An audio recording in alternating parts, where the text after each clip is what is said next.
அன்பார்ந்த தோழர்களே, என் உயிரின் உயிரான விடுதலை சிறுத்தைகளே, உங்கள் அனைவருக்கும் என்னுடைய பணிவார்ந்த வணக்கத்தை தெரிவித்துக் கொள்கிறேன். பெங்களூரிலிருந்து முகநூல் நேரலை வாயிலாக உங்களிடையே சில கருத்துக்களை பகிர்ந்து கொள்வதில் மகிழ்ச்சி அடைகிறேன்.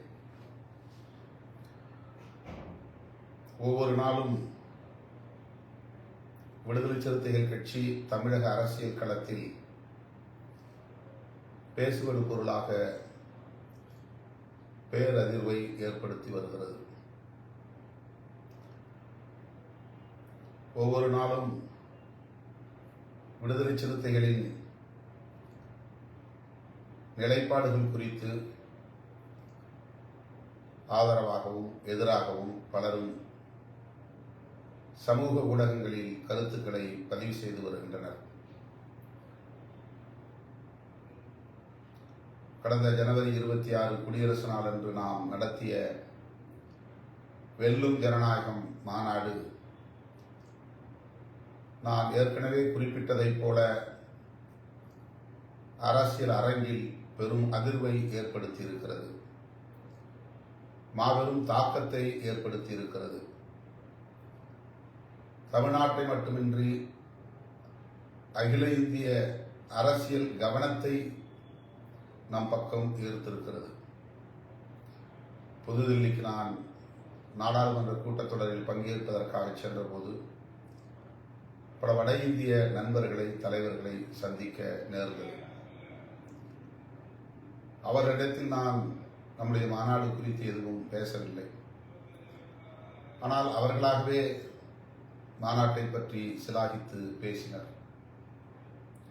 அந்த அளவுக்கு சமூக ஊடகங்களில் பிறமொழி பேசுவோரிடையேயும், குறிப்பாக புரட்சியாளர் அம்பேத்கர் கொள்கை வழியில் இயங்கக்கூடிய தளங்களில் தலைவர்களிடையே நம்முடைய மாநாடு ஒரு பேசுபடு பொருளாக மாறியிருக்கிறது என்பதை அறிந்து நான் பெரிதும் மகிழ்ச்சி அடைந்தேன்.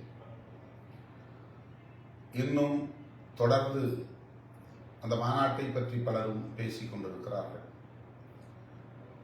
நம்முடைய வளர்ச்சியில் உண்மையான அக்கறை உள்ளவர்கள், நாம் வளர வேண்டும் என்று விரும்புகிறவர்கள் நம்மை ஊக்கப்படுத்துகிறார்கள்.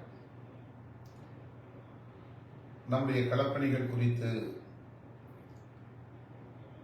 மகிழ்ச்சியோடு கருத்துக்களை பகிர்ந்து கொள்கிறார்கள். கருத்தியல் சார்ந்து நாம் முன்னெடுக்கக்கூடிய நிலைப்பாடுகள் அனைத்தையும் பாராட்டுகிறார்கள். விடுதலை சிறுத்தைகள் கட்சி புரட்சியாளர் அம்பேத்கர், தந்தை பெரியார், மாமேதை மார்க்ஸ் ஆகிய மாமனிதர்களின் கொள்கை வழியிலே தொடர்ந்து களமாடி வருகிற ஒரு மகத்தான மக்கள் இயக்கம். 10 ஆண்டு காலம் தேர்தலை புறக்கணித்த இயக்கம் 25 ஆண்டுகளாக தேர்தல் களத்தில் அங்குலம் அங்குலமாக முன்னேறி வருகிறது. ஒரு இயக்கத்தை உருவாக்குவது, அதனை வெகுமக்களிடையே கொண்டு போய் சேர்ப்பது, அந்த இயக்கத்தை வழிநடத்தக்கூடிய தளபதிகளை, தலைவர்களை ஆளாக்குவது எவ்வளவு கடினமான பணி என்பதை களத்தில் நிற்பவர்களால் மட்டும்தான் உணர்ந்து கொள்ள முடியும். ஒரு மூலையிலே அமர்ந்து கொண்டு விமர்சனங்கள் செய்யக்கூடியவர்களால் அதை உணர முடியாது. தங்களின் காழ்ப்புணர்வை கற்கக்கூடிய வகையில், வாய் புளித்ததோ மாங்காய் புளித்ததோ என்கிற வகையில்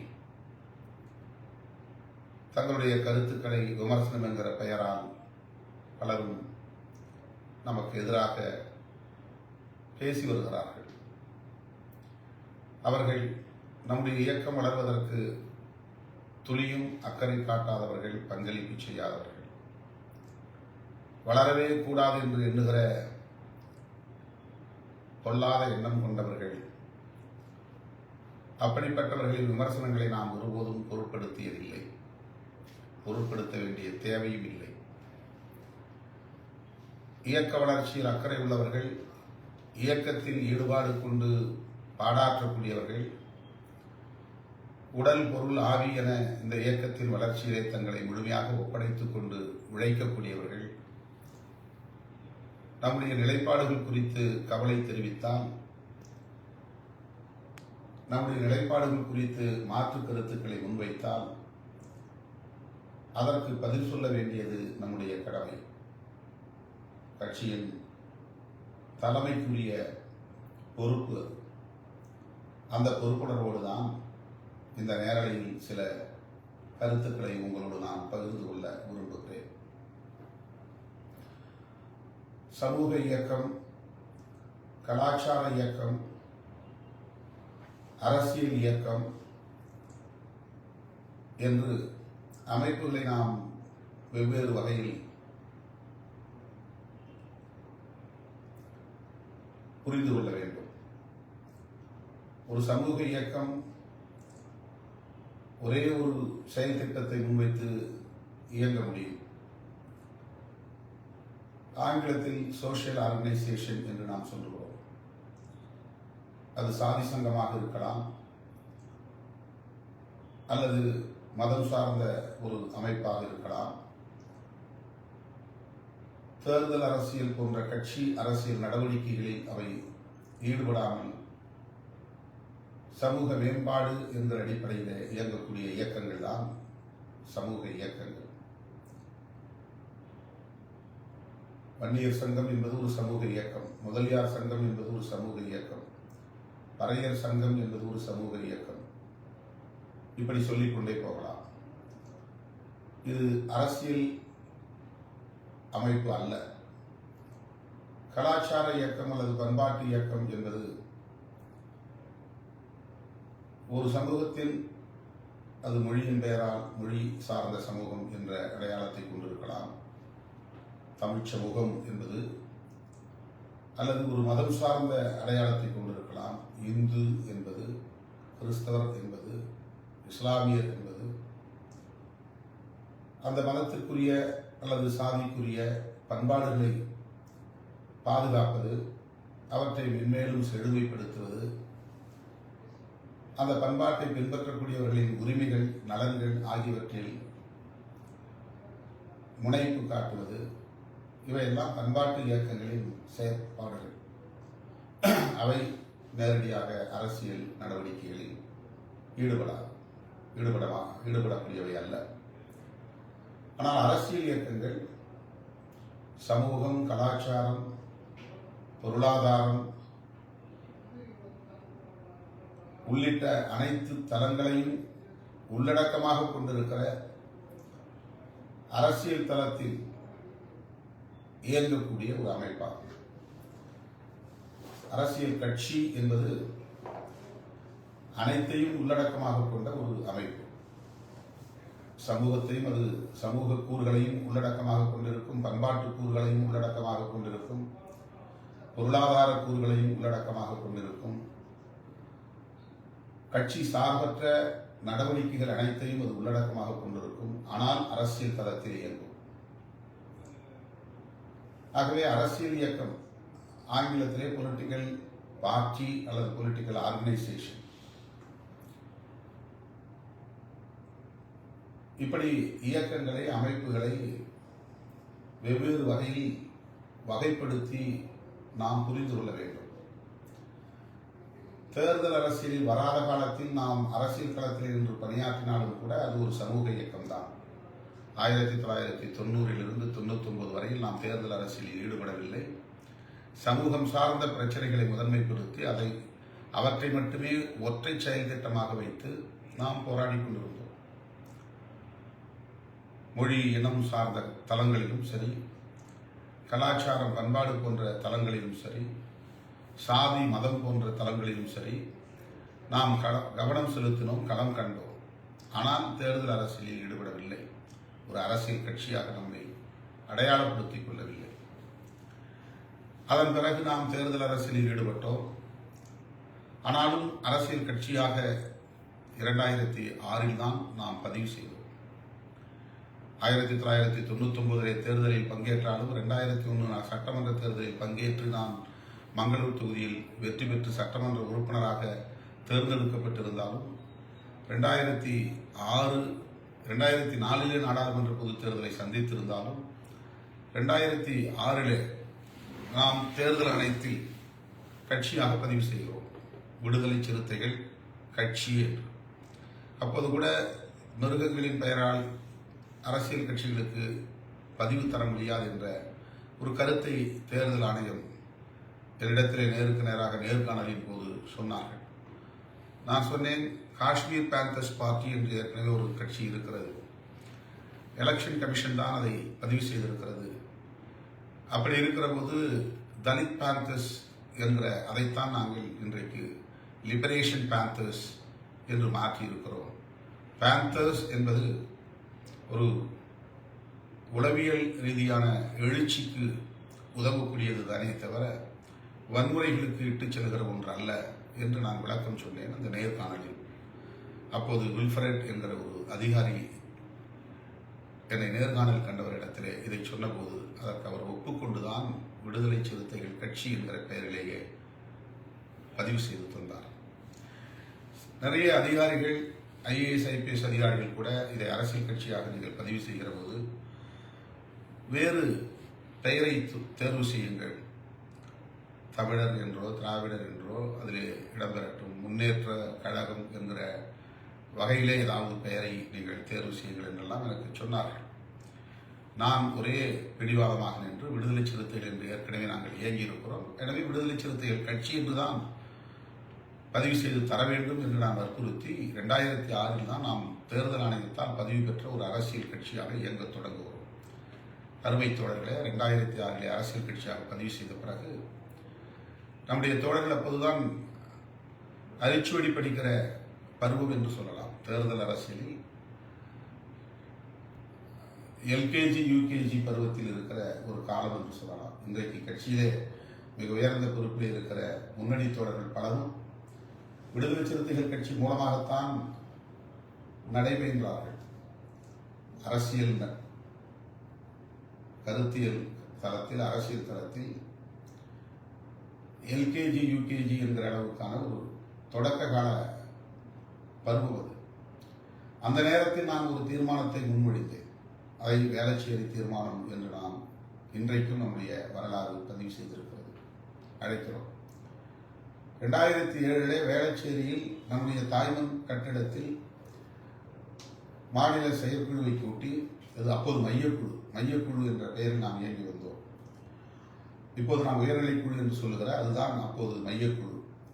அந்த மையக்குழு சற்று விரிவடைந்த ஒரு அவை, 200க்கும் மேற்பட்ட தோழர்கள் பங்கேற்ற அந்த கூட்டத்தில் நான் ஒரு தீர்மானத்தை முன்மொழிந்தேன். சமூக இயக்கம் ஒரு அரசியல் இயக்கமாக பரிணாமம் பெறப்போகிறது. இந்த அரசியல் இயக்கத்தில் சாதி மதம் என்கிற வரம்புகளை கடந்து அனைவரும் தங்களை உறுப்பினர்களாக இணைத்துக் கொள்ளலாம். நம்முடைய தோழர்கள் அதற்கு ஒத்துழைப்பு நல்க வேண்டும் என்று நான் கேட்டுக்கொண்டேன். அதன் அடிப்படையில் வேளச்சேரி தீர்மானம் என்றே அந்த தீர்மானத்தை நாம் முன்மொழிந்தோம். என்னவென்றால், கட்சியின் தலைவர் பொறுப்பிலிருந்து ஏற்கனவே நியமிக்கப்பட்ட தலைவர், பொதுச் செயலாளர், பொருளாளர், மாவட்ட செயலாளர்கள், மாநில செயலாளர்கள், மாவட்ட செயலாளர்கள், ஒன்றிய செயலாளர்கள் என மேல்மட்டத்திலிருந்து கீழ்மட்டம் வரையிலான பொறுப்புகள் அனைத்தும் கலைக்கப்படுகின்றன. அப்போது கூட ஜூனியர் விடனில் திருமாவளவன் அதிரடி கூண்டோடு கலைத்தார் கட்சியை என்று தலைப்பிட்டு, அட்டைப்படம் தலைப்பிட்டு, ஜூனியர் விடனும் நக்கீரனோ இதில் ஒரு உமது ரிப்போர்ட்டரோ தெரியவில்லை, ஒரு வார இதழிலே பெரிய செய்தியாக, அட்டைப்படை செய்தியாக போட்டிருந்தார்கள். துணிச்சலாக இந்த முடிவை திருமாவளவன் எடுத்திருக்கிறார் என்று தேர்தல் அரசிலே அடியெடுத்து வைத்த தொடக்க காலம் அது. தேர்தல் கட்சியாக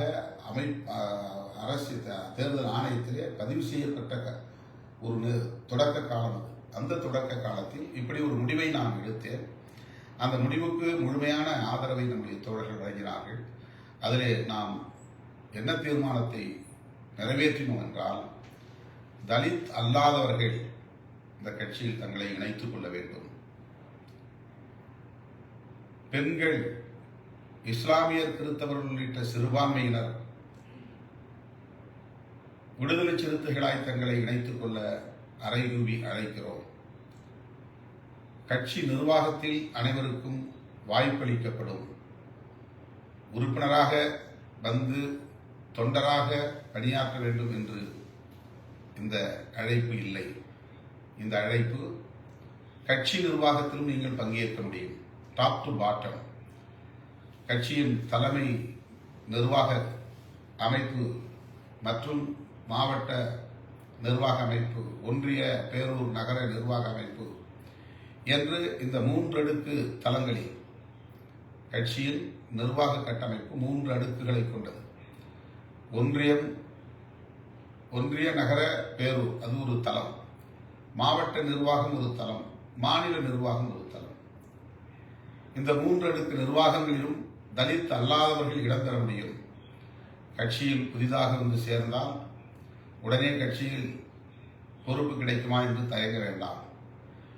சேர்ந்த நாளிலேயே உங்களுக்கு அந்த வாய்ப்பு வழங்கப்படும். அது ஒரு விதிவிலக்கு என்ற அடிப்படையில் தான் அந்த தீர்மானம் நிறைவேற்றப்பட்டது. வரலாறு அறிந்தவர்கள் இதனை இன்றைக்கும் கொள்ள முடியும், உணர்ந்து கொள்ள முடியும். இது மிக முக்கியமானது. புதிதாக கட்சிக்கு சேர்ந்த தோழர்கள் இதை அறிந்திருக்க வாய்ப்பில்லை. இளம் தலைமுறையினர் இதை அறிந்திருக்க வாய்ப்பில்லை. ஏறத்தாழ 15 ஆண்டுகளுக்கு முன்பு நான் முன்மொழிந்த இந்த தீர்மானம் தான் இன்றைக்கு கட்சிக்குள் ஏற்பட்டிருக்கிற இந்த மாற்றங்களுக்கெல்லாம் அடிப்படை காரணம். ஒரு சமூகத்தை சார்ந்தவர்கள் மட்டுமே ஒரு இயக்கத்தில் அனைத்து பொறுப்புகளிலும் இருந்தால் அந்த அமைப்பு என்பது ஒரு சமூகத்தின் கட்சியாக அல்லது ஒரு சமூகத்தின் சங்கமாகத்தான் இயங்க முடியும். அதனால்தான் பலரும் சாதி கட்சி என்று சொல்லுகிறார்கள். சாதி சங்கம் என்பது சாதி கட்சியாக மாறி இருக்கிறது என்று பல சாதி சங்க அமைப்புகளை சொல்வது போல் விடுதலை சிறுத்தைகளையும் சொன்னார்கள்.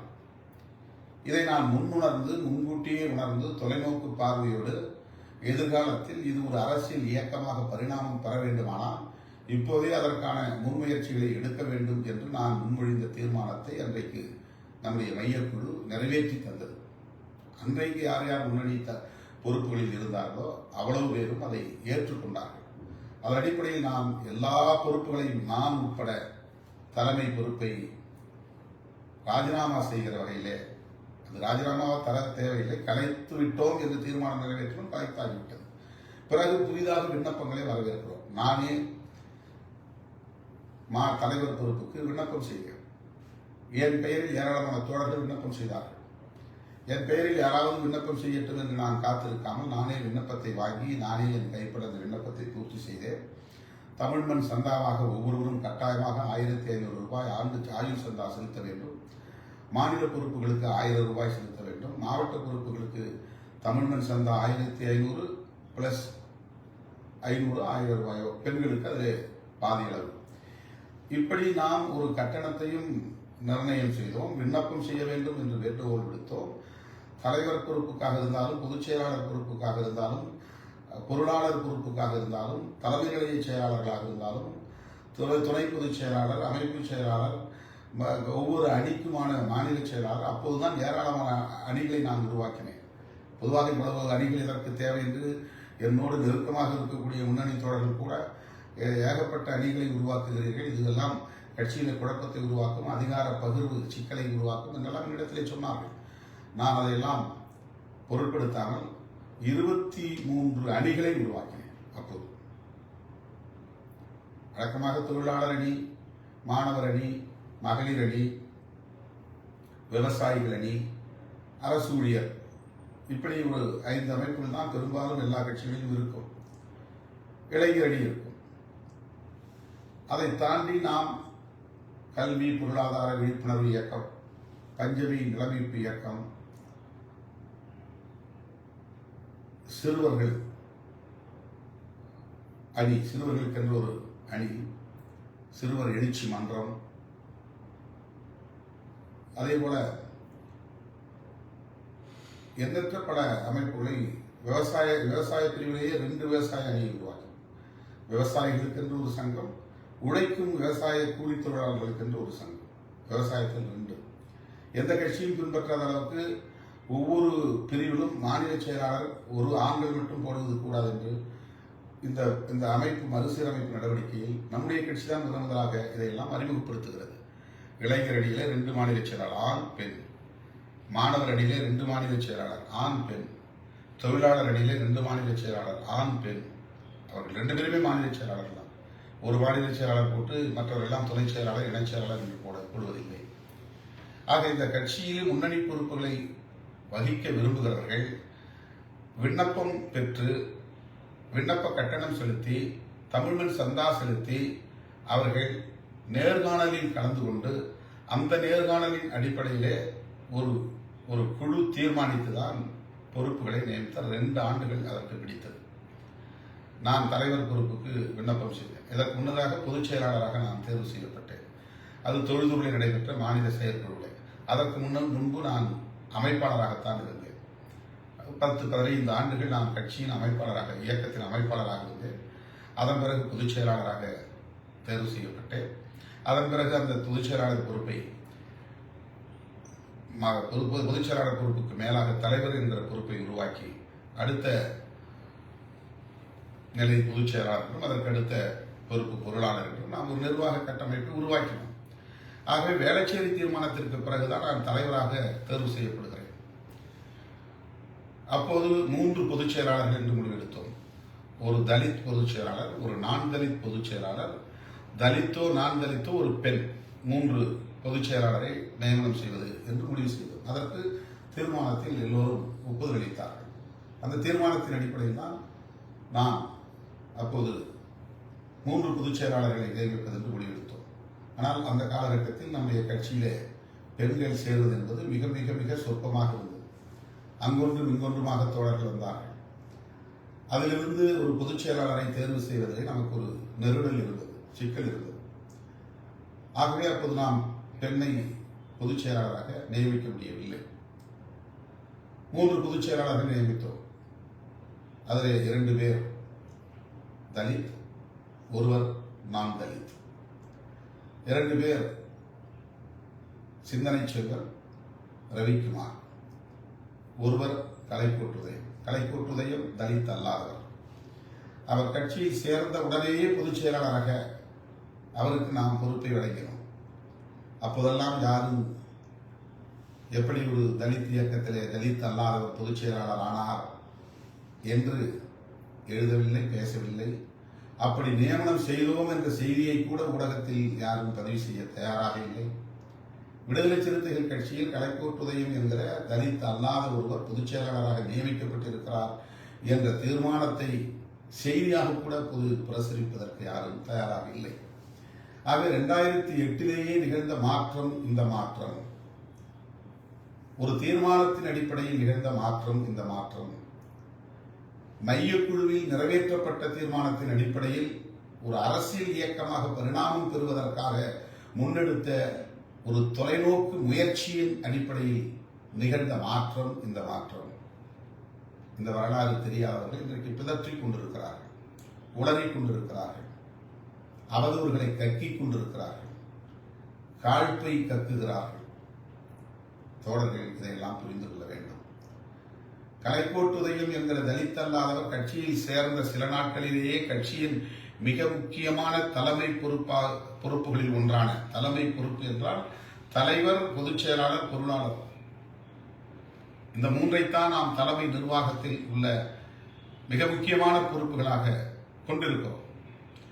ஆகவே மிக முக்கியமான பொறுப்புகளாக இருக்கிற பொதுச் செயலாளர் பொறுப்பிலே ஒரு தலித் அல்லாதவர் 2008 நியமிக்கப்பட்டார், 15 ஆண்டுகளுக்கு முன்பு. அப்போதெல்லாம் நம்மை ஒரு பொருட்டாகவே மதிக்காத ஊடகங்கள் இருந்தன. எவ்வளவு அறிக்கைகளை கொடுத்தாலும் பலமுறை தொலைபேசியிலே தொடர்பு கொண்டு எங்கள் அறிக்கையை போடுங்கள் என்று கேட்டால்தான் ஒரு காலம் செய்தியாக ஏதோ ஒரு மூலையில் பதிவு செய்வார்கள். இதுதான் அன்றைய நிலை. தோழர்களே, அப்போது 2 பொதுச் செயலாளர்கள் தலித் சமூகத்திலிருந்தும் 1 பொதுச் செயலாளர் தலித் அல்லாத சமூகத்திலிருந்தும் நியமிக்கப்பட்டார்கள். அதைவிட இன்னொரு தகவலும், பொருளாளர் என்கிற ஒரு கீ போஸ்ட், அதிலே முகமது யூசுப் என்கிற ஒரு இஸ்லாமியரை நாம் நியமித்தோம். எந்த ஊடகம் அதை பதிவு செய்தது? யார் அதை வரவேற்றார்கள்? யார் அதை அப்போது விமர்சித்தார்கள்? இது நம்முடைய கட்சி, நாம் முடிவெடுக்கிறோம். ஒரு தலித் என்கிற அடையாளத்துக்குள் நம்மை முடக்கிவிட பலரும் முயற்சிக்கிறார்கள். நீ அந்த பிரச்சனையை பேச வேண்டாம், உன்னுடைய சமூகத்தின் பிரச்சனை மட்டும் பார் என்று சொல்லுவது என்பது சமூகத்தின் மீதான அக்கறையில் இருந்து அல்ல. இது அனைவருக்குமான தலைமையை கொடுக்கிற இயக்கமாக வலுப்பெற்றுவிடக் கூடாது என்கிற பொறாமையில் இருந்து சொல்லுகிற விமர்சனம் இது. நீ ஏன் ஈழத்தமிழர் பிரச்சனையை பேசுகிறாய்? நீ ஏன் காவிரி நீர் பிரச்சனையை பேசுகிறாய்? நீ ஏன் மொழி சிக்கல் பற்றி பேசுகிறாய்? நீ ஏன் பெரியாரை பற்றி பேசுகிறாய்? நீ ஏன் மாமேதை மார்க்ஸை பற்றி பேசுகிறாய்? பாட்டாளி வர்க்கத்தை பற்றி பேசுகிறாய்? விவசாயிகளின் உரிமைகளை பற்றி பேசுகிறாய்? மீனவர்களின் நலன்களை பற்றி பேசுகிறாய்? எதற்காக நீ இயற்கை வளங்களை, கனிம வளங்களை பாதுகாக்க வேண்டும் என்று பேசுகிறாய்? சுற்றுச்சூழல் நலன்கள் குறித்து, பாதுகாப்பு குறித்து பேசுகிறாய் என்றெல்லாம் இவர்கள் கேள்வி எழுப்புவது நம்மை குறைத்து மதிப்பிடுகிற அற்ப புத்தியில் இருந்து வருகிற ஒரு விமர்சனம் இது. ஒடுக்கப்பட்ட சமூகத்தில் பிறந்தால் அவர்களுக்கு ஒன்றும் தெரியாது என்கிற ஒரு இருமாப்பில் இருந்து அவர்கள் வைக்கிற விமர்சனம், அல்லது அனைத்து தரப்புக்குமான தலைமையை திருமாவளவன் கொடுத்துவிடக் கூடாது என்கிற அச்சத்திலிருந்து அவர்கள் வைக்கிற அவதூறு. அதை கடந்து அவற்றை எல்லாம் உடைத்து இயக்க தோழர்களை நான் உணர வைத்து அவர்களுக்கு ஒரு தெளிவை ஏற்படுத்தி அவர்களின் ஒப்புதலோடு இசைவோடு 2008 முகமது யூசுப் கட்சியின் பொருளாளர் பொறுப்புக்கு வந்தார். பொருளாளர் பொறுப்பு என்பது எவ்வளவு முக்கியத்துவம் வாய்ந்த பொறுப்பு என்பதை அரசியல் களத்தில் இருப்பவர்கள் அறிந்து கொள்வார்கள். 4 சுவர்களுக்குள்ளே உட்கார்ந்து கொண்டு எதையோ உளறிக் கொண்டிருக்கிற அற்பர்களால் இதையெல்லாம் புரிந்து கொள்ள முடியாது. 100 பேரை திரட்டி ஒரு பேரணியை நடத்த முடியாதவர்கள் எல்லாம் 10 லட்சத்துக்கும் மேற்பட்ட மாநாட்டில் இந்த சிறுத்தைகள் எவ்வாறு கலந்து கொண்டார்கள், பங்கேற்றார்கள் என்பதை அவர்களால் யூகிக்க முடியாது, விமர்சிக்கத்தான் முடியும். ஆகவே 2008 முதலாக நாம் வேளச்சேரி தீர்மானத்தின் அடிப்படையில் தலித் அல்லாதவர்களை மிக முக்கியத்துவம் வாய்ந்த பொறுப்புகளில் நியமித்திருக்கிறோம் என்பது வரலாறு. கலைக்கோட்டுதயம் பொதுச் செயலாளர், முகமது யூசுப் பொருளாளர். அதற்கடுத்து கீழே ஏராளமான பொறுப்பாளர்கள் தலித் அல்லாதவர்கள், மாவட்ட செயலாளர்களை தேடி பிடித்து நாம் நியமனம் செய்திருக்கிறோம். மாநில செயலாளர்களில் பலரை நியமனம் செய்திருக்கிறோம். அதெல்லாம் இப்போது என் கையில் பட்டியல் இல்லை. மண்டல செயலாளர்கள் என்கிற பொறுப்புகளை உருவாக்கி மண்டல செயலாளர்களில் அப்போதே 2008 காலகட்டத்தில் நாம் பலரை நியமித்திருக்கிறோம்.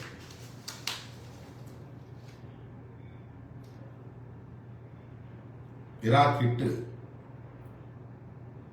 வேலுச்சாமி, ஜே முபாரக், முகமது யாசின் இவர்கள் இதற்கு முன்பு நாம் இந்த மறுசீரமைப்புக்கு முன்பு 7-8 ஆண்டுகளுக்கு முன்பு நாம் நடத்திய மறுசீரமைப்பின் போது மண்டல செயலாளராக நியமிக்கப்பட்டவர்கள்.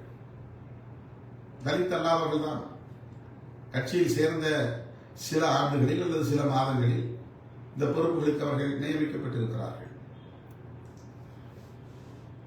மாநில செயலாளர்களில் பல பேர், கவிதா சம்பத் தருமபுரி வேலூர் மாவட்டத்தை சார்ந்தவர், ஒரு பெண்மணி, கட்சியின் துணை பொதுச் செயலாளராக அறிவித்தோர். அவர் வன்னியர் சமூகத்தை சார்ந்தவர். கட்சியில் சேர்ந்தவர் 20 வருடங்களுக்கு பிறகு அந்த பொறுப்புக்கு வந்துவிடவில்லை, 10 வருடங்களுக்கு பிறகு அந்த பொறுப்புக்கு வந்துவிடவில்லை. சில மாதங்களிலேயே அவருக்கு அந்த பொறுப்பை நாம் வழங்கியிருக்கிறோம். சமூக நல்லிணக்க பேரவையின் ஒரு அமைப்பு, துணைநிலை அமைப்பு, அந்த அமைப்பினுடைய மாநில செயலாளர் வேலூர் பிலிப், தலித் அல்லாதவர். இப்போது கட்சியிலே துணை பொதுச் செயலாளர்கள். இந்த மறுசீரமைப்பிலே பல பேரை நாம் 8 ஆண்டுகளாக இருக்கிறார்கள். 12 பேர் துணை பொதுச் செயலாளர்கள். அதிலே ஒருவர் தான் இப்போது ஆதவ் அர்ஜுன். ஆற்றல் அரசு, கனியமுதன், கலைவேந்தன், வில்லவன் கோதை, ஷா நவாஸ், SS பாலாஜி, எழில் கரோலின், புதுவை பாவாணி, வன்னி அரசு, கௌதம சன்னா, சா ரஜினிகாந்த். இந்த 11 பேர் 7 ஆண்டுகளுக்கு முன்பு துணை பொதுச் செயலாளராக நியமிக்கப்பட்டார்கள். இந்த 11 பேரில் வில்லவன் கோதை தலித் அல்லாதவர், வழக்கறிஞர், மதுரையிலே இப்போது அரசு வழக்கறிஞராகவும் இருக்கிறார், ஏஜிபியாக இருக்கிறார், அடிஷனல் கவர்மெண்ட் லீடர். விடுதலை சிறுத்தைகளுக்காக பெறப்பட்ட ஒரு பொறுப்பு, ஒரே ஒரு பொறுப்பு தான் நமக்கு தமிழகத்தில் அடிஷனல் கவர்மெண்ட் லீடர் பொறுப்பு தமிழ்நாடு அரசின் மூலம் கிடைக்கப்பெற்றது. அதை நாம் ஒரு தலித் அல்லாத துணை பொதுச் செயலாளர் பொறுப்பில் இருக்கிற வெள்ளவன் கோதை அவர்களுக்கு வழங்கியிருக்கிறோம். முன்மொழிந்திருந்தாலும் கூட அந்த பெயருக்கு, அந்த நபருக்கு நம்மால் அதை வாங்கியிருக்க முடியும்.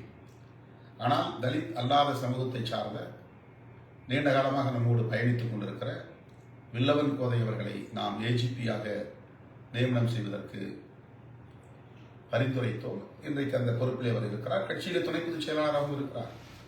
ஷானவாஸ் முகமது யூசுப் அவர்களால் அறிமுகப்படுத்தப்பட்டு அவர் வேறொரு இஸ்லாமிய இயக்கத்திலே தீவிரமாக பணியாற்றி கொண்டிருந்தவர், ஒரு ஊடகவியலாளரும் கூட. அவர் இன்றைக்கு எந்த அளவுக்கு சட்டமன்றத்தில் பங்களிப்பு செய்து வருகிறார் என்பது நாடறிந்த ஒன்று. அதற்கு முன்னதாக ஊடகங்களில் எந்த அளவுக்கு அவர் விடுதலை சிறுத்தைகளின் சார்பில் வாதங்களை எடுத்து வைக்கிறார், கருத்தியல் சார்ந்து போராடுகிறார் என்பதை நாடறியும். அவருக்கு துணை பொதுச் செயலாளர் எனது பாசத்திற்குரிய தம்பி எஸ் பாலாஜி. குழந்தை பருவத்திலிருந்து அவரை நான் அறிவேன். அவருடைய தந்தை எனக்கு நன்கு அறிமுகம். அவர் திமுகவை சார்ந்த ஒரு குடும்பம், திமுக குடும்பத்தை சார்ந்த ஒரு இளைஞர். திமுகவிலே அவர் எந்த பொறுப்புக்கும் வர முடியும். அதிமுகவில் இருந்து மாநில அளவில் ஜெயலலிதா அம்மையாரால் மாணவர் அணி செயலாளராக நியமனம் செய்யப்பட்ட ஒருவர், மாநில அளவில் பொறுப்பில் இருந்தவர். நான் இப்படி ஒரு இயக்கம் நடத்துகிறேன் என்பதை தெரிந்த பிறகு எந்த எதிர்பார்ப்பும் இல்லாமல் இந்த இயக்கத்திலே வந்து தன்னை இணைத்துக் கொண்டார். ஏனென்றால் இந்த இயக்கம் தலித் அல்லாதவர்களுக்கு இடம் தருகிறது, தலித் அல்லாதவர்களை அரவணைக்கிறது, இது ஒரு அரசியல் இயக்கமாக பரிணாமம் பெற்று வருகிறது என்பதை அவர் உணர்ந்து கொண்டு கருத்தியல் அடிப்படையில் தான் இந்த கட்சியில் சேர்ந்தால் பதவிக்கு போகலாம் என்றெல்லாம் கற்பனை கூட அவர் செய்திருக்க வாய்ப்பில்லை. திருமாவளவனோடு நாம் ஒடுக்கப்பட்ட மக்களின் மேம்பாட்டுக்கு பயணிப்போம், சேர்ந்து பயணிப்போம் என்கிற புரிதலோடு தான் தம்பி பாலாஜி இந்த கட்சியிலே தன்னை இணைத்துக் கொண்டார். அவருக்கு நாம் துணை பொதுச் செயலாளர் கொடுத்து பல ஆண்டுகள் ஆகின்றன. அவர் ஒன்றும் சாதாரண ஒரு குடும்பத்தை சார்ந்தவர் அல்ல. அவருடைய தந்தை ஒரு கான்ட்ராக்டர், ஒரு கோடீஸ்வர குடும்பத்தை சார்ந்தவர் தான். அப்போது எவனாவது பாலாஜியிடம் திருமாவளவன் விலை போய்விட்டார் என்று சொல்ல முடிந்ததா? சொன்னார்களா? ஷானவாஸ் காசு கொடுத்து இந்த கட்சியிலே சேர்ந்தார் என்று எவனாவது சொன்னானா? அப்படி சொல்லுகிற துணிச்சல் வந்ததா? வெள்ளவன் கோதை பல கோடியை கொடுத்து விட்டுத்தான் இந்த கட்சியிலே இணைந்து கொண்டார் என்று யாராவது சொல்ல முடியுமா? சொன்னார்களா? இன்றைக்கு சொல்லுவதற்கு அரசியல் தான் காரணம், நம்முடைய வளர்ச்சி காரணம். இன்னும் இந்த கட்சி பொதுத்தளத்தில் விரிவடைகிறதே என்கிற பொறாமையின் வெளிப்பாடாக கருத்துக்களை சொல்லிக் கொண்டிருக்கிறார்கள். ஆகவே அந்த 10-11 பொதுச் செயலாளர்களில் 3 பேர் தான் தலித் அல்லாதவர்கள், மிச்சம் 8 பேர் தலித்துகள் தான். ஒப்பீடு செய்து பார்க்க வேண்டும். 11 பேரும் தலித் அல்லாதவர்களா, துணை பொதுச் செயலாளர்களாக இருக்கிறார்கள். 8 பேர் தலித்துகள், 3 பேர் தலித் அல்லாதவர்கள். வெள்ளவன் கோதை, ஷானவாஸ், எஸ் பாலாஜி. அதே நேரத்தில் அப்போது காஜா மொய்தீன் என்று இந்த புதுவை பாவாணனும் ஒரு துணை பொதுச் செயலாளர். மொத்தம் 12 பேர். புதுச்சேரியை சார்ந்த பாவாணனும் ஒரு துணை பொதுச் செயலாளர். அந்த நேரத்தில் இவர்களுக்கு அறிவித்த நேரத்திலேயே காஜா மொய்தீன் என்பவர் ரோஜா கம்பைன்ஸ் என்கிற நிறுவனத்தை நடத்தி வரக்கூடியவர், திரைப்பட தயாரிப்பாளர். சர் பிட்டி தியாகராய மண்டபத்திலே இணைப்பு விழாவை நடத்தினார். இணைப்பு விழாவின் போதே அவருக்கு நான் துணை பொதுச் செயலாளர் என்று அந்த மேடையிலேயே அறிவித்தார். அவர் கட்சிக்கு வந்த இணைப்பு விழா நடத்திய அந்த மேடையிலேயே அவரை துணை பொதுச் செயலாளர் என்று அறிவித்த இயக்க தோழர்கள் அனைவரும் ஒப்புக்கொண்டார்கள், வரவேற்றார்கள், அவரை கட்டி அணைத்தார்கள். 2011 சட்டப்பேரவைத் தேர்தலில் அவருக்கு சட்டமன்ற தொகுதி எதிர்பார்த்தார், அது வேறு. வெளியேறி போனாரை தவிர நம்மை பற்றி எந்த விமர்சனமும் அவர் செய்யவில்லை. அதன் பிறகு அவர் அதிமுகவில் போய் சேர்ந்தார். அவர் ஒரு புகழ்பெற்ற திரைப்பட தயாரிப்பாளர். இந்த இயக்கத்தின் மீது நம்பிக்கை வைத்து, என் தலைமையின் மீது நம்பிக்கை வைத்து, இது அனைவருக்குமான இயக்கம் என்கிற நம்பிக்கையை வைத்து இந்த இயக்கத்திலே தன்னை இணைத்துக் கொண்டவர்களில் அவரும் ஒருவர். அவருடைய எதிர்பார்ப்பு இங்கே நிறைவேற்றப்படவில்லை என்கிற ஒரு சூழலில் சற்று அதிர்ச்சி அடைந்தவராய் அவர் வெளியேறி போனார். அதேபோல்தான் கலைக்கூட்டுதயமும் 2011 தேர்தலில் சட்டமன்ற தேர்தலில் போட்டியிடுவதற்கு சென்னையிலே அவருக்கு நான் தொகுதி கேட்டேன். அவர் எதிர்பார்த்த தொகுதி கிடைக்கவில்லை. அதனால் அவருக்கு ஒதுக்க முடியவில்லை. சோழிங்கநல்லூர் தொகுதியிலே எஸ் பாலாஜி அவர்களுக்கு தந்தோம், போட்டியிடுவதற்கான வாய்ப்பை தந்தோம். ஏதோ வருத்தம், பொதுச் செயலாளராக இருந்த கலைக்கூட்டுதயம் அந்த பொறுப்பில் இருந்து வெளியேறிவிட்டார். அவர்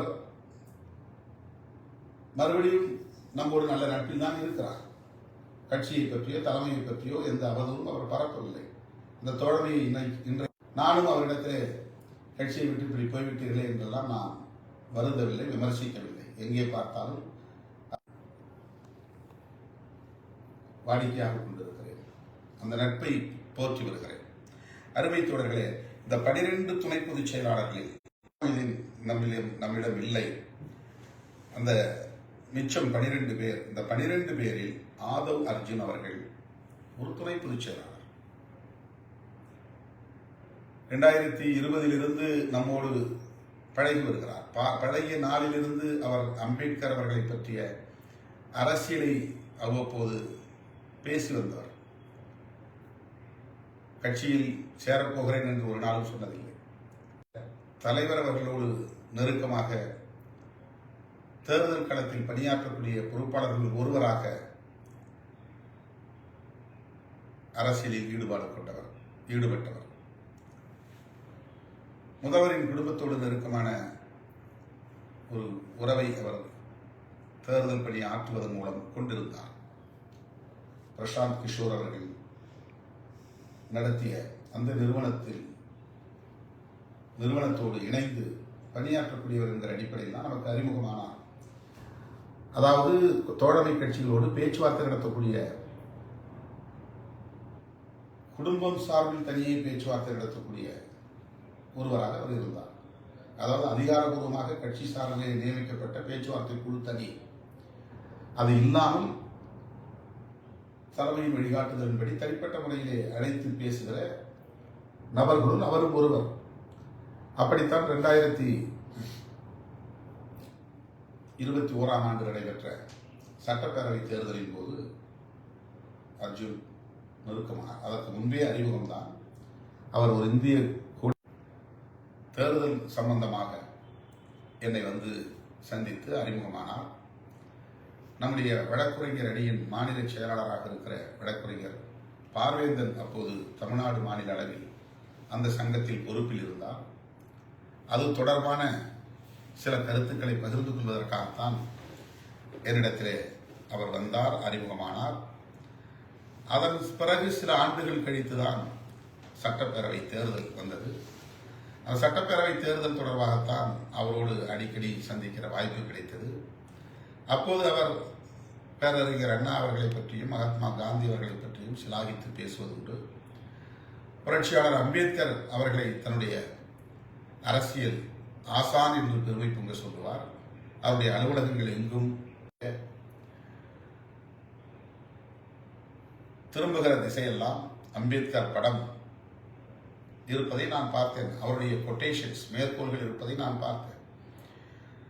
அவருடைய அரசியல் ஆய்வு அமைப்பில் ஒரு அலுவலகம், அந்த அலுவலகத்தில் அவருடைய இருக்கையின் பின்னால் ஒருபுறம் அம்பேத்கர், இன்னொருபுறம் காந்தியடிகள். நான் முதலாக போய் பார்த்தபோது காந்தியடிகளுக்கும் அம்பேத்கர் அவரிடத்தில் கருத்தை பகிர்ந்து கொண்டிருக்கிறேன். அதற்கு அவர் வேறு விளக்கம் சொன்னார். அது ஒருபுறம்.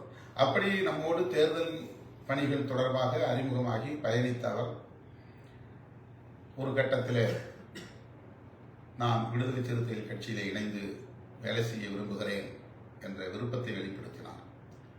அதற்கு முன்னதாக விடுதலை சிறுத்தைகள் கட்சிக்கு தேர்தல் ஆய்வு மற்றும் களப்பணி ஆகியவற்றை மேற்கொள்ள விரும்புகிறேன் என்கிற தனது விளைவை வெளிப்படுத்தினார்.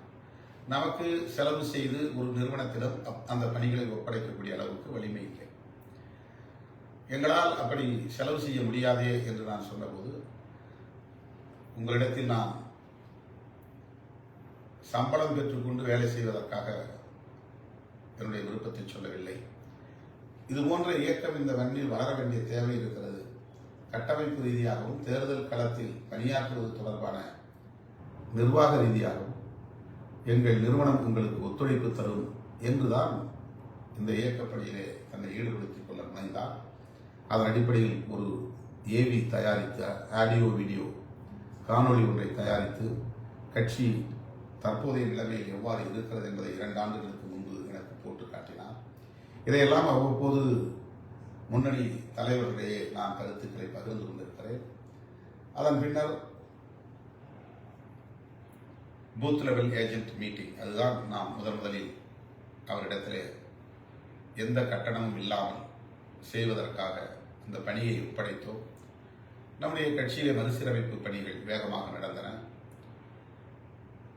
நான் மாவட்ட நிர்வாகத்தை சீரமைக்கக்கூடிய அந்த பணிக்காலத்தில் அவரோடு நாங்கள் மாவட்ட நிர்வாகத்தை சீரமைத்த பிறகுதான் பூத் லெவல் கமிட்டியை போட முடியும் என்கிற நிலையில் மாவட்ட நிர்வாகத்தை சீரமைத்து நான் அறிவிப்பு செய்து மாவட்ட செயலாளர்களை அறிவிப்பு செய்த பிறகு மேலிட பொறுப்பாளர்களை நியமனம் செய்து அதன் அடிப்படையிலே வாக்குச்சாவடி முகவர்களை நியமனம் செய்து 14 நாடாளுமன்ற தொகுதிகளுக்கான கூட்டத்தை முதலில் அவர் நடத்துகிற விஓசி அமைப்பின் மூலமாக அந்த குழுவினரின் மூலமாக அந்த நிகழ்ச்சியை வெற்றிகரமாக நடத்தினோம்.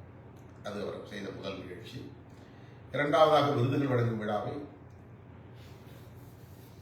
வழக்கம் போல் நாம் நடத்தினாலும் கூட அவர்களின் வழிகாட்டுதலும் அதிலே இருந்தது.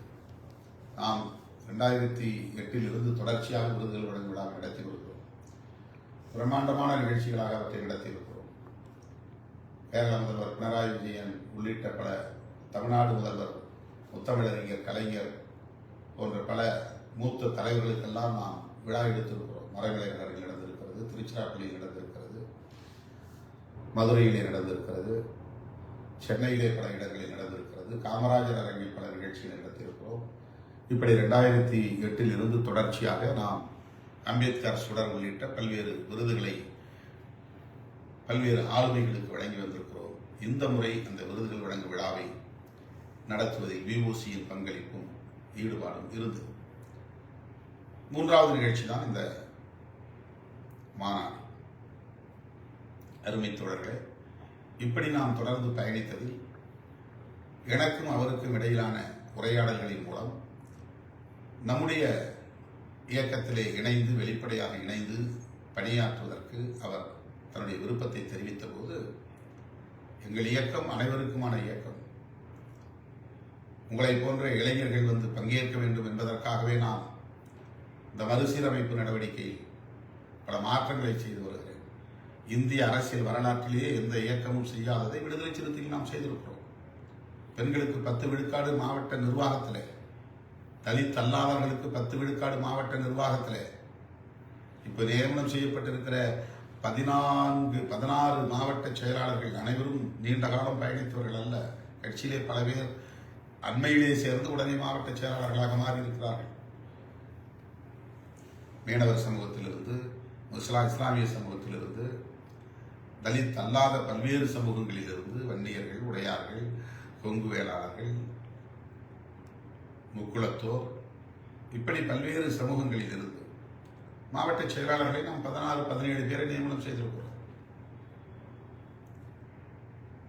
இதெல்லாம் இந்த விமர்சனம் செய்யக்கூடிய சக்திகளுக்கு தெரியாது. இந்த மாற்றங்கள் அவர்களுக்கு புரியாது. ஏன் இதை நாம் செய்கிறோம் என்பதை அவர்களால் உணர்ந்து கொள்ள முடியாது. உணரக்கூடியவர்கள் வேண்டுமென்று நம்முடைய குழப்பத்தை ஏற்படுத்த முயற்சிக்கிறார்கள். திமுகவுக்கும் விடுதலை சிறுத்தைகளுக்கும் இடையிலே முரண்பாட்டை உருவாக்கி திமுக கூட்டணியை பலவீனப்படுத்த முயற்சித்தவர்கள் தொடர்ந்து தோல்வியை கொண்டிருக்கிறார்கள். இப்போது இந்த வாய்ப்பை பயன்படுத்தி கட்சிக்குள்ளே குழப்பத்தை ஏற்படுத்த முடியுமா என்று முயற்சிக்கிறார்கள். அதற்கு அவர்கள் இன்னொரு முறை பிறந்து வந்தால்தான் முடியும். நம்முடைய கட்சியில் இயக்கத்தோழர்கள் கருத்தியல் சார்ந்து சிந்திக்கிற வலிமை மிக்கவர்களாக வளர்ந்திருக்கிறார்கள். இப்படி தொடர்ச்சியாக படிப்படியாக இந்த இயக்கம் எப்படி அங்குலமாக வளர்ந்து வருகிறது, பரிணாமம் அடைந்து வருகிறது என்பதை முன்னணி தோழர்கள் அனைவரும் நன்கு அறிவார்கள். ஆகவே தொடர்ந்து 3 ஆண்டுகளாக நம்மோடு களத்தில் பயணித்துக் கொண்டிருக்கிற ஆதவ அர்ஜுன் அவர்கள் விரும்பினால் அவர்கள் சொல்வதைப் போல அவர் பெரிய பொருளாதார வலிமை கொண்டவர். அப்படிப்பட்டவர்களை வரவேற்க எத்தனையோ கட்சிகள் இருக்கின்றன. பாரதிய ஜனதாவுக்கு போனால் எதையும் அவர்களால் சாதித்துக் கொள்ள முடியும். ஆளுங்கட்சியில் அவருக்கு அறிமுகம் இல்லாதவர்கள் இல்லை என்ற அளவுக்கு அறிமுகம் உண்டு. அப்படி அவர் விரும்பினால் அதிலே கூட அவரால் தாம் விரும்பியதை எய்த முடியும். அதிமுக போன்ற கட்சிகளில் கூட அவருக்கு தொடர்புகள் உண்டு. அந்த கட்சியில் போனால் கூட அவருடைய எதிர்பார்ப்பை நிறைவேற்றிக் கொள்ள முடியும். அதற்கான வாய்ப்புகள் உண்டு. ஆனால் எளிய மக்களின் நலன்களுக்காக போராடுகிற ஒரு இயக்கம் இன்றைக்கு தமிழ்நாட்டில் விடுதலை சிறுத்தைகள் கட்சி. புரட்சியாளர் அம்பேத்கர், தந்தை பெரியார், மாமேதை மார்க்ஸ் ஆகிய மாமனிதர்களின் கொள்கை வழியில் சமரசமின்றி போராடுகிற ஒரு அரசியல் கட்சி. சனாதன சக்திகளை துணிந்து எந்த விளைவையும் பற்றி கவலைப்படாமல் போராடி கொண்டிருக்கிற ஒரு பேர் இயக்கம் விடுதலை சிறுத்தைகள் கட்சி.